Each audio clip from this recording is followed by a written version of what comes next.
Welcome back to Haunting Travels. I'm Alex, and if you're new here, hi, I'm a medium. I've seen and heard spirits ever since I was a child.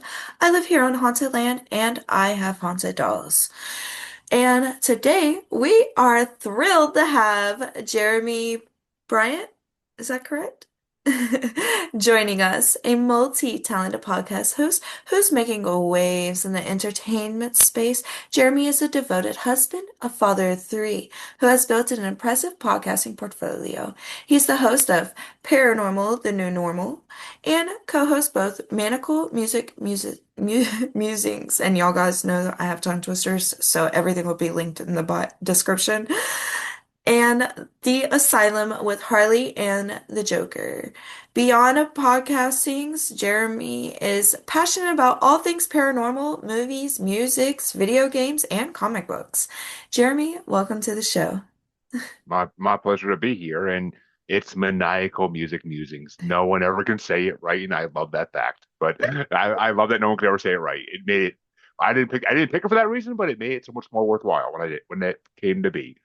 But um, thank you for that gracious welcome. It always gets me a buzz when people read my bio. It's like, I do more than I think I do. How did you transition from being a husband and father of three to becoming a multi-podcast host? Well, an ad on Facebook. Oh, not an ad, but a post on Facebook is basically the answer to that question. I saw a post on Facebook asking it was a group a poll group I was a part of for a while, and the head of it was like, "Hey, I want to start a podcast, do what we do in this page on a podcast." And I had been listening to podcasts, mainly paranormal ones, for a long time. So I was like, you know what? I've always been told I got a voice for radio. Let's do it. I'm uncensored. I'll throw myself out there, see what happens. 6 months later, I was right around the time I bought this house. I was starting it. I was starting to be part of a podcast, and it just led to me doing my own eventually. And then one became two, and two became three, and became six, and went back down because I was out of control, too much. But it happens. But yeah, and then thankfully I have a very well, a somewhat flexible wife who doesn't mind me doing them as often. I say that with a grin because that's not true at all. She can't stand me doing them, but it is what it is. I'm trying to build a future. I keep trying to say that. I'm trying to build a future and get us money in the future. Right. What inspired you to first start your podcast, and do you remember which one it was? Oh yeah. Um, so around March, April 2022, I've been doing the other podcast I started on for about 6 months. It wasn't mine though, it was somebody else's. And they kept saying, like, you should really start your own podcast. You got a voice for it, you have opinions. They're like, and you're entertaining. So do something, start a show about something you like, something you love. And I'm sitting there thinking, I'm like, I'm like, I've been listening to paranormal podcasts like Monsters Among Us, uh, Monsteropolis, the Small Town Monsters podcast, and a bunch of other ones too, Parcast, Paranormal Podcast as well, and Stories of Sapphire, and there's more. But I listened to all these podcasts for years when I was driving around for my job. So I'm like, you know what? I'm gonna do a paranormal podcast, but I'm gonna do it. I don't want to do it the way these people do it, where they just talk about things. I want to do it interview style. I want to talk to the people in the field. I want to talk to the investigators, the people in the spiritual realm, the mediums, the psychics, anybody with. I mean, I'll talk to anybody really. I okay, I don't know what rating this show is technically, but I mean, I've, I've literally I've talked to sex experts, pleasure coaches, that type of thing. I've talked to doctors and scientists that are not paranormal at all. They may have an experience or two, which is what I end up linking it to get them on the show. But I just bring them on the show for a conversation about. I mean, well, yeah, I always find a way to bring it back to paranormal somehow, but I don't know how I do it every time, but I always find a way. And so, I mean, I'll talk to anybody because I like the conversation. I like the bonding of getting to meet a new person. It's an experience everybody should get to do more often. I think this will be a better place if they did. Very true. How do you balance family life with managing multiple podcasts? Yeah. When I figure that out, I will let you know. But it's it's about negotiation. I mean, if your significant other says, "Hey, you're doing podcasts too often, you're not spending any time with the family," you gotta cut back and you gotta be like, "All right, I'm only gonna do it on. You gotta make a deal of some kind. Like I'm only gonna do it on these nights. I'm only gonna do it this time. I'm not gonna do it earlier than this, like I used to, because that's interferes with everything else in the world." So like, it's about negotiation basically, and just keeping a good calendar, which I never was good at, and I got good at by podcasting, but it's about keeping a schedule. I mean, I know when what I'm doing every night of the week for the next couple months, just because I know if I have a podcast in there or not, and it's hectic. It could be a little overwhelming at times, sometimes not often, but it's just you deal with it on a day-to-day basis as you have to. You cancel podcasts sometimes if you're going to get in a lot of trouble for doing one that night. You just say, "Hey, I got to reschedule." But if you can, it's not always a possibility. But it's just you got to be flexible. And if you're not flexible, you're not going to have a problem anyway because you ain't going to be in a family for long if you're not flexible. Right. I've definitely had that moment where I've opened my work calendar and just been like, whoa, okay, maybe I need to calm down a minute. Yeah, been been there on a very regular basis. What drew you to the paranormal field initially? Honestly, and this is where I'm actually different from everybody else in the paranormal field. I never had any experiences until right before I started this podcast. Well, before I started my podcast. I just was it drew me. I always worked in the library in elementary school, like in fourth, fifth grade, down lunch because I was a nerd, and I loved books. And I found this. I was putting back books one day, and I found this book that had a Bigfoot in the cover, and so I took it home that day and I read it cover to cover multiple times because it was not a big book, but and it was just your basic '90s cryptids book about Bigfoot, Loch Ness, and a little bit about aliens and do dinosaurs still exist, and the typical stuff that we all knew in the '90s from TV shows. But and that just from there on, I just like I would see TV shows, Monsters Mysteries in America, Monster Quest, all these shows of the 2000s, and I got more and more into it. Alien movies I always liked anyway, so it was like kind of a natural thing for that. I was not a fan of horror movies or like ghost things or anything like that as a kid at all. They scared the living crap out of me, and I just was like, nope. So you could thank Jason Voorhees for that because it turned me away from horror movies for a long time.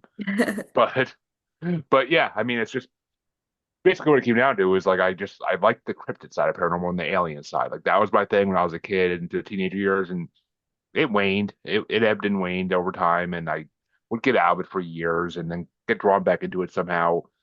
And these days, I can look back at it and I'm like, something was always drawing me back to it.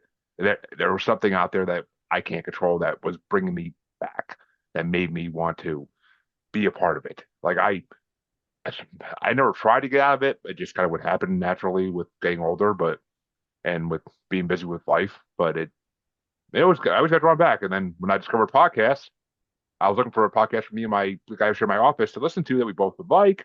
And I'm like, hey, I found this podcast of people calling in their paranormal experiences with like seeing Bigfoot and ghosts and stuff. And he's like, oh, that seems pretty cool. Let's put that on. And we started listening to Monsters Among Us, Derek Hayes podcast, and that basically just reignited my paranormal love for good at that point because just hearing all these people calling in their own personal experiences, which is part of the reason I want to start my own podcast, is because I wanted to hear these experiences before anybody else did. And I wanted to hear them first. Like I wanted to be the one that got the story and could ask the questions that like would either like skepticize it apart or would ask questions that they didn't think that these people didn't even think of when they were like in that moment, and then they'd be like, wait a minute, that did happen, and like I wanted to be that person. So that kind of long story short, that's why. So, other than podcasting, do you go out and do you actually investigate? No, part of it's because I'm chicken shit, and honestly, and I'm a very open person. But part of it is just because I mean, and well, part of it's the family thing. I mean, trust me, my wife would love to go out and investigate, and I'm like, we can't take the kids. Yeah, it's not safe. I'm not taking a kid on that investigation because who knows what will attach to them. But it's, and I mean, there's actually a haunted mansion in our town that does like where you can go like for like a couple hours and like investigate, or you could do overnights there too now. A new person or company just bought it and they're opening it up to the public. But before you had to be like part of a paranormal investigative group to like get it in there. They you had to book it for like a weekend or something like that. But now they're opening it up for like people. I mean, you can even do a romantic Valentine's Day stay there overnight and like the I'm like well, in this day and age, that's not unheard of actually. I know couples in the paranormal that would freaking love to do that for their Valentine's Day. So, but yeah, SK Pierce Mansion in Gardner, Massachusetts. It's the most haunted, one of the most haunted mansions in Massachusetts. So, That's awesome. Well, I actually have a surprise that I can go ahead and drop in this video. That next year, we will be going to the Ed and Lorraine house. So ooh, that would be exciting. you think all this drama over people buying it and selling it will be done by then? Oh God. Oh, I think you're talking about the Warrens. I mean, not, I mean the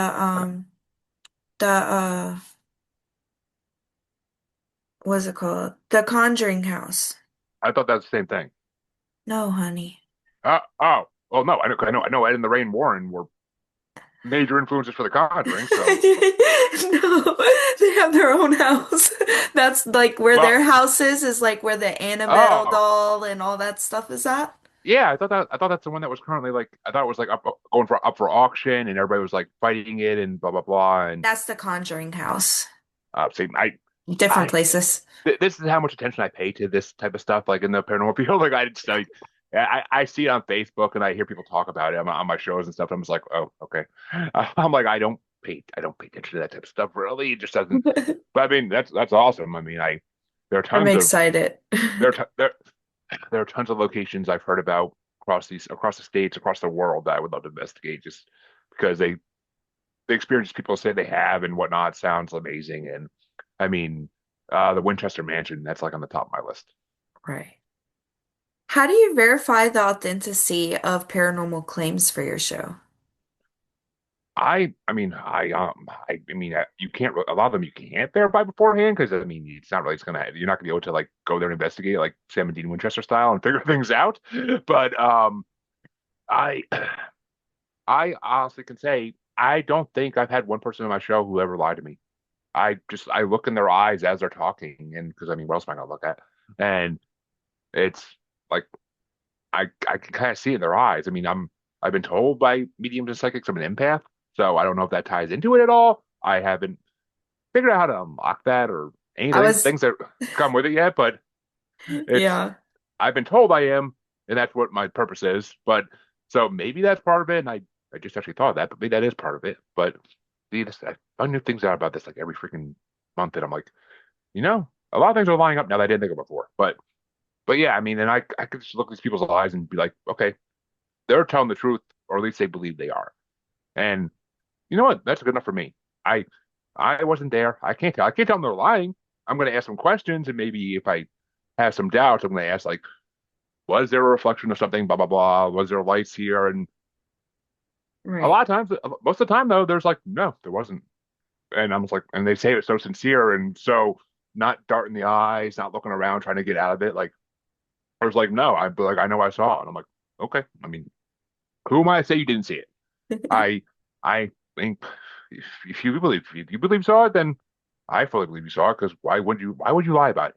Like, what are you going to gain on my show of all things lying about it? Because my show is not, I'm not Joe Rogan. You're not going to become a national. You're not going to lie on my show and then get blasted nationally. Like you lie on my show, maybe 20 people will know you lied. Big deal. Can you share your most compelling paranormal story or investigation that you have heard so far? Ooh, okay. Well, that I've heard or that I've experienced because I did. Oh, if you Okay. experience something, that would be great. Yeah. Well, since buying this house in fall of 21, I have had experiences because I apparently bought a possessed house. I don't like the word haunted, but I apparently bought a possessed house. Um, actually had paranormal investigators come in December 21 to because I knew they existed from listening to podcasts. So I was like, all right, let me go Google and see who's close. And I found one that does like New England area. So I two of them came in. They spent a few hours in my house doing all the readings and all that, and they got readings, but they weren't nothing flying off the charts like they would at like a major haunting site. But they they basically came to the conclusion that it was a previous owner's uh, husband and wife that they didn't neither of them died in the house, but they believe their spirits are still here residing. I've gotten a lot more proof of that in my show over the time because people have just randomly said things to me while live and after being live, and like they'll say like, "Oh yeah, just so you know," and I'm like, "I'm aware," but yeah, when I had the investigators come in, they were looking around the house and all that, and then eventually we were in my son's, what's my son's room, and we had all the lights off. They had the voice box going, and they had like a purple strobe light going. They were taking pictures, like trying to capture something. And they sent me like trying to they're like ask the spirit some questions, just see if you can interact. And I'm like, okay, this is gonna be ridiculous, but okay, I'd start asking questions, like not thinking anything was gonna happen. I'm asking questions. I'm like, so do you like all the improvements I did to the house since I bought it? Because I did put a lot of freaking money in this house. And all of a sudden, my back gets cold as ice. All my hair on my back, which there's a lot, that's my wife, is standing on end. And I just feel like really eerie feeling behind me, and all of a sudden, my right, yeah, it was right ear. I just hear something like whisper, "Thank you," and it was like literally that was my Scooby Doo moment. I wanted to like get up in the midair and run the other direction, but um, it just, I just was like, okay, cold sweating here over this, and I told them I'm like something just said thank you in my ear, and I might just piss myself, but we'll see. Um, and they're still taking pictures this time, and I have a picture of this somewhere. I gotta find it. I swear to God, it's in my phone. It's my Google Photos somewhere, and I gotta freaking look for it. But there's a picture of me in that dark room, and the room, like I said, the purple strobe lights going, so the room's purplish tint. But I was standing like this with my arm a little bit out, and you can see underneath my arm what I could see a face. I could see a face. Like I could see a like it looks like a little bit of mist in a face.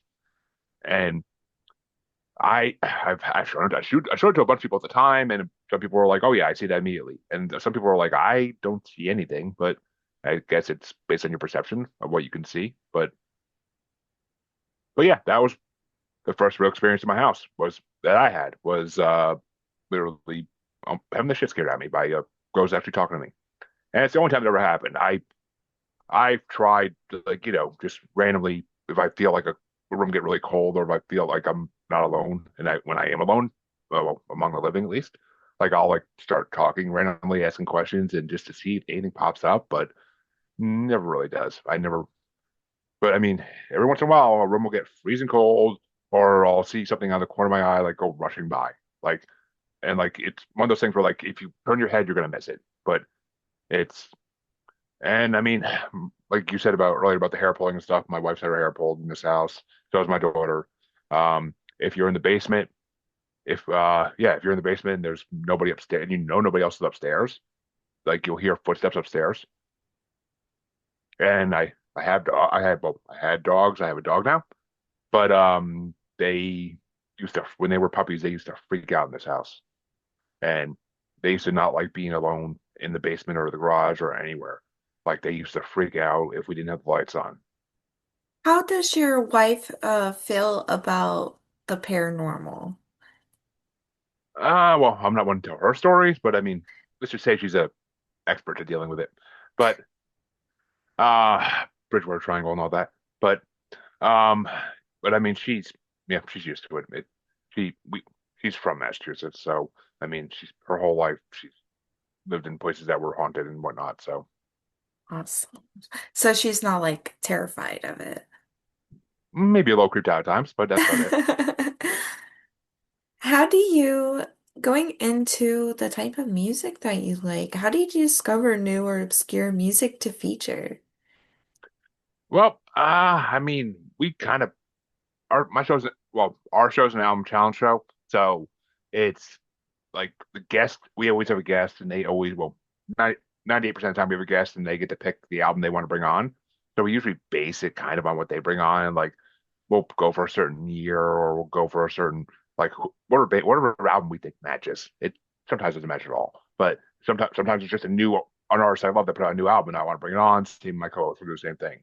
I mean my music love is all over the freaking spectrum. Pretty much anything except country. That's the only thing I don't touch. But I mean anything from classic rock to heavy metal to symphonic metal to rap and hip hop of all, well, 80s, 90s, 2000s, maybe. I don't really go in past, and we're past 2000s, but because rap today is just crap. But for 95% of it is at least. There's some good underground artists out there still, but most of the mainstream stuff is just garbage. Yeah, I Um, agree. and I mean, I mean, I've been a juggalo since I was in high school, so Me too. yay. So yeah, I have brought on ICP, Twisted, Cottonmouth Kings, all those types of Scum, all those types of bands very often. Haven't brought anybody killer yet. That's still on the list to bring someday. I gotta find someone who I think will actually appreciate them. That's the hard part. You can't bring horrorcore for anybody because there's a lot of times like I tried a couple times, it's just like didn't go well. So I've had people cancel shows because they heard the album, they're like they're talking about killing people. I'm like that'd be the point. Right. How do But you? Oh, sorry. no, I was just gonna say like, man, what are you gonna do? People have different taste. What's been the most surprising musical discovery while hosting? Um, ooh, that's a tough one actually. Okay, I guess. Well, honestly, the albums, I have, because I've had three co-hosts now technically. The first co-host I had on for 2+ years, unfortunately, due to circumstances out of our control, is no longer able to do podcasting or anything publicly for a long time. Due to some bullshit. But so then I replaced him with a friend of ours, and he didn't last long. But my first co-host and my current co-host, the music guy CJ playing himself, they brought a lot of albums of bands I just never knew existed, never heard of, and they became some of my favorite freaking bands of all time now. Dog Fashion Disco and Polka Dot Cadabra are like the two top ones I could think of, which don't sound like real bands, I know, but they are freaking incredible bands that I can't even describe them. They're kind of like acid funk jazz and like rock at the same time. They're trippy. There's like the most trippy bands ever, but they do songs about really cool subjects, and every song is different. Like you literally, if you don't like that, if you don't like the songs playing, turn the next one is gonna be completely different. You might love it. Like it's just, I've been really getting into this one band. It's called Rainbow Kitten Surprise. I've heard of them. I've heard of them. I can't say I've ever listened, but I've heard of them. Yeah, I really like their music and some of their music videos are like really trippy. Yeah. Oh, I mean, well, we might have you on the show. You could bring them. I don't know what they are, so my co-host might have a field day. But hell, someone's bringing Mariah Carey tomorrow night, and we both were like, "Oh God, not the new Mariah." It's the new Mariah Carey too. At least give me '90s Mariah Carey. Like God. So, do Uh, you have any dream of musical guests that you would love to interview? oh God, yes. I mean, well, any of the bands I love really. Like, I'd love to have like someone from the band I actually like listen to on there. Because I actually have had guests I've had a lot of guests on musicians and artists, and I listen to them now because I discovered them by them being on my show. But I would love to have like known guests on. I mean, Violent J or Shaggy be amazing. I'm not gonna lie, I freaking would fanboy the fuck out on that one. Um, well, I mean, Lord of Chris Harms, Lord of the Lost. Like, I'd love to have him on. Like, that'd be a dream. I mean, anybody. I mean, hell, bring me a medium on that could bring me Prince on the show, and I'll be freaking happy. Hey, I'll try to connect with them one day for you. I No, I have I no have a feel promises though. I yeah, I got a feeling he's in another dimension somewhere that we can't even contact. Mhm. I don't know, he was definitely not from this plane to begin with. He out there living his life He was one of the in spirit. funkiest he was one of the funkiest Gracemen I ever heard in my life. And I think actually that's a discovery from the show. I never really listened to Prince until we started talking about them on the show one day, and we ended up doing like a Prince bracket slash tournament, and I listened to like 30 plus of his songs, and then became one of the biggest Prince fans ever. I mean, of course, it's years and years after he died. I'm like, God damn it, I can't see him alive. But yeah, that's so. I mean, yeah, I discover new music every freaking week on my show. That's a great thing. How did your collaboration with your co-hosts begin? We both started on that original podcast, where we were part of a panel. I'll put it that way. We were both part of the panel on the show. So he started on it like a good 6 months after I did, but we instantly clicked and became like best friends. And when I wanted to start a music show, I'm like, dude, you want to start a music show? He's like, yeah, fuck yeah, because like we always be sending each other like music we love, and like no one else would talk about our the type of music we love, but we both had stuff that nobody ever heard of. So, but we heard each other's stuff like immediately, and we're like, okay, this is meant to be. Let's start a show, and went for a good. I mean, he was my co-host for a good from God June of July of 22 until November of this last year. So basically like a year ago.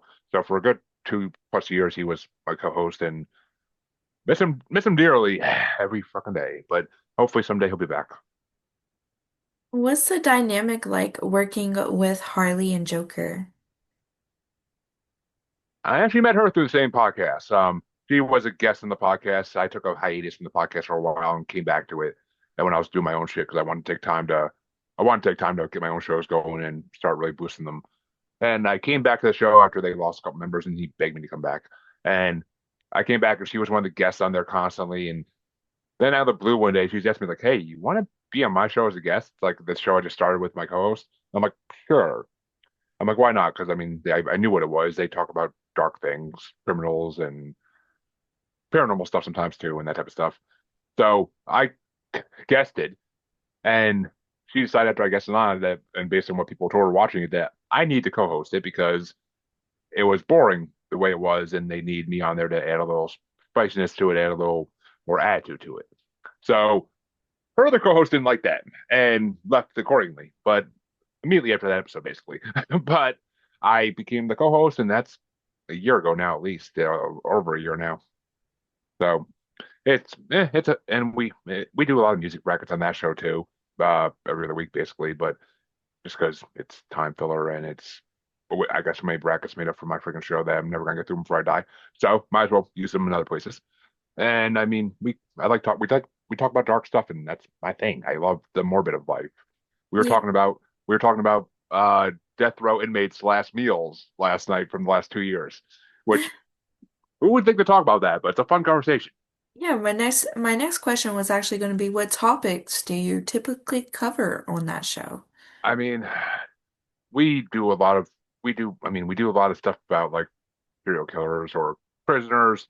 I mean, because the asylum, but it's supposed to be like a bad person. But we also we talk about great. We like watch crazy TikTok videos or so like crazy YouTube videos of different themes and like comment on them and whatnot.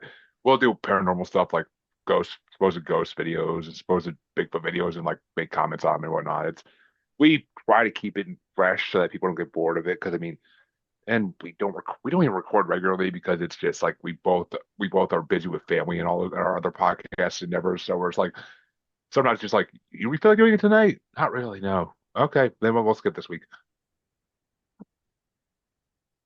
Thank you for reminding me because you mentioned serial killers. But if anybody out there is watching and you are based in Connecticut or you know anything about the Route 8 serial killer thing that has been happening there since the 1990s or 70s, I want to say, up until now, the serial killer has not been caught. And if you have any information that can help, please go to that local police station, or if you would like to contact me to give me any tips as I am covering the case, please do so on my Facebook. Thank you.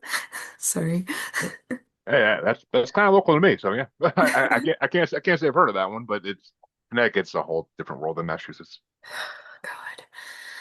How do you manage content creations across three different shows? I mean, the three diversely different shows. That's an easy thing to make. That makes it easier. But I mean, the paranormal show is it's whoever I can get. I mean, which I'm actually on hiatus from it right now because when my wife was pregnant last year, I pre-recorded so many episodes that I kind of was like, crap. I have so many episodes. They're not. I'm literally releasing episodes now that I recorded over a year ago. So like some people are like, I forgot we did this. I'm like, I know, I'm sorry. I should have released it a long time ago. It's just they got such a long backlog file that it's gonna be going for a while. So I'm like, all right, you know what? I'm taking the next 2 months off, maybe into the new year a little bit too, because I don't need to do it. It's time I don't need to spend at this point. And but I mean that show is always about the guest. I never just freeball it and go solo and talk about random things because I wouldn't want to listen to that. Why would anybody else? But I'm my worst critic, I know. But and the music one, it's wherever guest I could find that wants to come on, that's a podcaster. I mean, we love to have musicians on and artists, but they're not easy to find always, and we get a lot of them. But we also just have podcasters on, or last minute, if I need a last minute fill, I just ask one of my friends or a podcaster to be like, "Hey, want to come back on again?" Or we have people who were on the show once and loved it so much that they basically told me like, "Hit me up anytime if you need a guest." So I got like a Rolodex of people I can go to for that, and so I mean that's those. I mean both those shows basically provide their own material. I don't have to do barely. I mean, yeah, listening to the albums that's prep, but other than that, there's like really no prep for either show. So, how has your podcasting style evolved since you started? Honestly, my, I mean I definitely I've gotten better. I mean, I've always been good at talking. I've always just been good at I was good at speak in college. I was good at speech class. I've always been good at public speaking. So it wasn't a hard thing to do. And I mean, I've calmed down a lot. I used to be a lot more rowdy and reckless, and like I would say things that would really piss people off because I have a lot of jaded opinions on things. But which is why I avoid politics at all costs in all my podcasts because I'm not going down that road. That's a rabbit hole I don't want to go down. Every other rabbit hole in the world I'll freaking jump down, but that one no. Um, so I mean, I've gotten a little more nuanced with how I say things, and I try to avoid certain topics, but because I don't want to lose any more podcaster friends, I like the ones I already lost and haven't got back yet. So I mean, I've calmed down. I've matured over it. I mean, it's not just a push for me to scream. I want to scream anymore. Now it's which I never really did in my paranormal show, but on other people's shows I kind of did it. Whoops. But I mean, and it's just I kind of streamlined it. Like I got the editing process and everything down a little bit. I do edit. I got down so fast now that it's just I can release episodes pretty fast when I need to do it. So, which is good with the family because I sometimes I'm doing a lot last minute editing and getting out. Do you ever schedule your posts? It's like pre-post them, but like schedule them so they won't drop until that day. Yeah, I mean, I schedule my releases, so they won't like my paranormal show is currently set to release to Thanksgiving. I spent a Saturday and like, a couple hours on Saturday and got like a bunch done in a row and got it good to go for a month. But That's yeah, I mean, social media posting them, I'm months behind on that because I don't have time to freaking do it and it's a pain in the ass. But I try doing what I can. Yeah. How does your interest in movies, video games, comic books influence your podcasting? Well, I mean, we do horror movie brackets on my paranormal show because I learned to like horror movies through other podcasts that make me watch them, and I learned to like them. And I realized, okay, I got nothing to be scared of. I freaking talk about this stuff on a regular basis. Why am I scared watching it? Like that's stupid. So I I watch. I mean, I watch a lot of movies for podcasts these days. And on the Asylum, we do pretty much every other genre movie bracket. So I always have my letterbox is always full of a full watch list of things I'm trying to watch. So I mean, and plus just everything, video games, movies, comic books, they all tie into TV. They all tie into the paranormal at some point, and music, of course, ties into everything in the world. So it's it's easy enough. I mean, I am the king of television references on anything we're talking about. If a song comes up, I'm like, oh, that was on that episode of this show. And everybody's just like, how do you remember this? I'm like, because that's how my brain works. I remember songs based on when I hear them the first time, which is usually on TV shows when I was a kid. What's your favorite? Sorry, I have hair in my mouth. I can't stand that. Okay. What? Yeah. Sorry. Okay. Try having this. Right. What's your current favorite comic book series or movie franchise? I haven't read comic books since I bought this house because I just can't afford to buy them anymore. But I used to spend way more than I should on them. But um, I mean, X-Men always has and always will be my favorite comic book series to read. So diverse and got a lot of good paranormal elements on it. But favorite movie series, I mean, well, Star Wars is always top of that list, always. But I mean, I mean, I watch. I really don't get to watch series anymore because I mean, like some I will watch like if they come out regardless. But I mean, anything Star Wars, anything Marvel or DC, I'll watch as soon as I can, just because it's what I lived for since I was a kid. But I mean, I watch a lot of horror movies now that are one-offs or randoms, and I mean, I actually just watched the second. I actually just finished watching today the second Human Centipede movie, and I don't know. I kind of watched it. I want to watch the third now. That I never thought I would want to watch those movies after seeing the South Park episode about them, but I watched the first one for for another podcast like months ago, and I was like, all right, that's actually a pretty good movie. I'm like, it's disturbing as all hell, but it's pretty good. And then I watched the second one. I'm like, this is even more disturbing, but somehow the storyline's really good. I'm like, hats off to the directors because they do their job well. Going But yeah, into the more bigger question, what's the biggest challenge that you think you face in the, let me re-ask that. What's the biggest challenge facing independent podcasters today? the oversaturation of the market. There's just everybody and their mother has a podcast nowadays, and yes, most of them are not going to make it past 10 episodes. We know that, but it's just an overset. I mean, especially in the paranormal field of podcasting, it's just such an oversaturation of content. And you're going to get your niche audience. Everybody does. The people that love you and they'll listen to you religiously. But trying to get people to listen to you when they listen to like five or six paranormal podcasts already is not easy. I mean, I've had people point out what they like about mine that others don't do, and I mean, that's great. But I've also had people. I know people want it. There are other podcasts that have more experience-based talk on it, that are more based on cryptids or just solely focused on aliens. Like I jump all over the place, so people pick and choose what episodes they want to listen to. Like it's, and I put the topics right in the freaking. I put the topics right in the description, like usually, or when I'm posting it online. I put the topics, like a list of the topics, just so people don't want to listen to it because they don't like the topics. I'm not going to try to trick them into doing it because it's. I wouldn't want to waste. I wouldn't want to waste an hour of my time if I didn't like the topics on something. I mean, it's. I'm not doing it to get listens. That's not. Yeah, it's great when you do your self-esteem boost. You think you're doing great, but that's not the point. I mean, it's a bliss thing. It's your moment of happiness for the day when you get to talk on a podcast for an hour and just get out there. I mean, get your voice out there in the world. For me, it's just bliss. I mean, it's what makes my it's. I'm not gonna say it's what makes my life worthwhile because that's my family, but it gives me an escape from them as well, and it which we all need that. Anybody with a family freaking knows you need an escape once in a while, and if you don't think you need it, you're lying to yourself. But and please realize you do. But it's something you can do that I feel like I'm adding something to the world. I've been told that's my purpose by clairvoyance and memes and psychics and that whole line.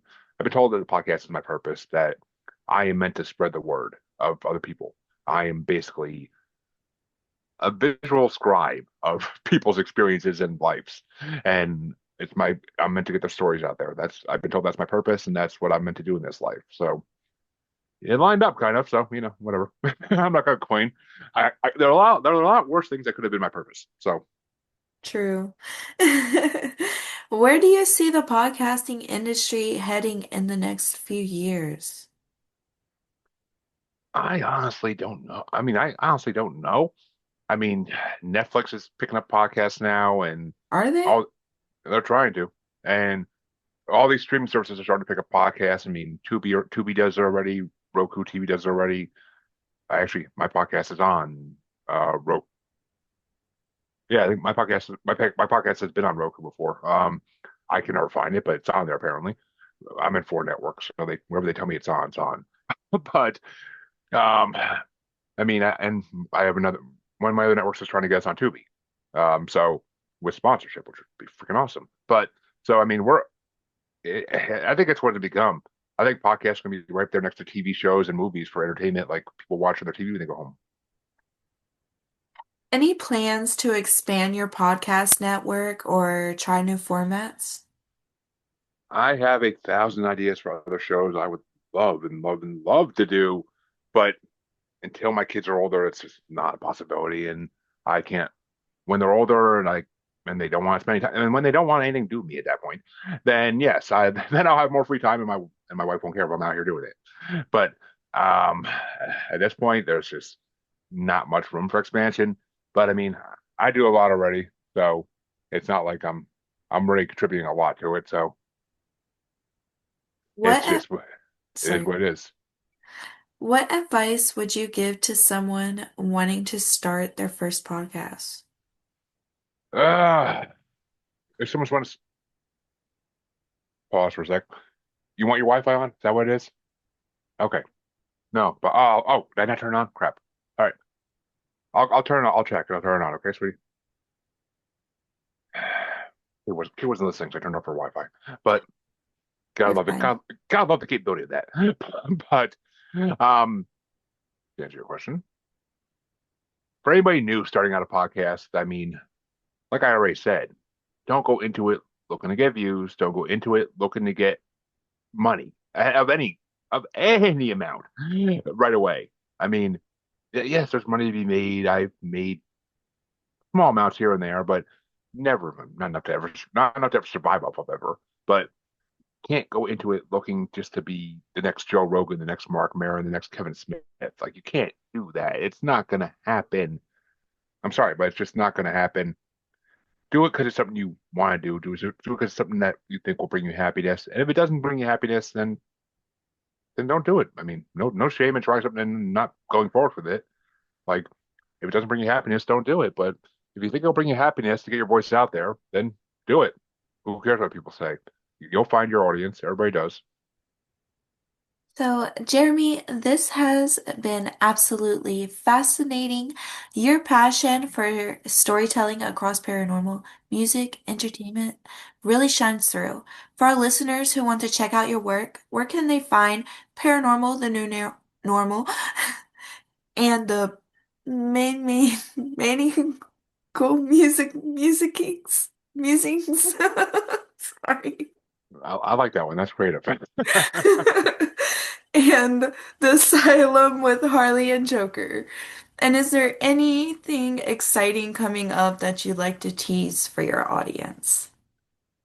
I mean, well, you can find everything I do on Facebook as Squatchy Largefoot, on X and the Gram as that Juggalo Bastard.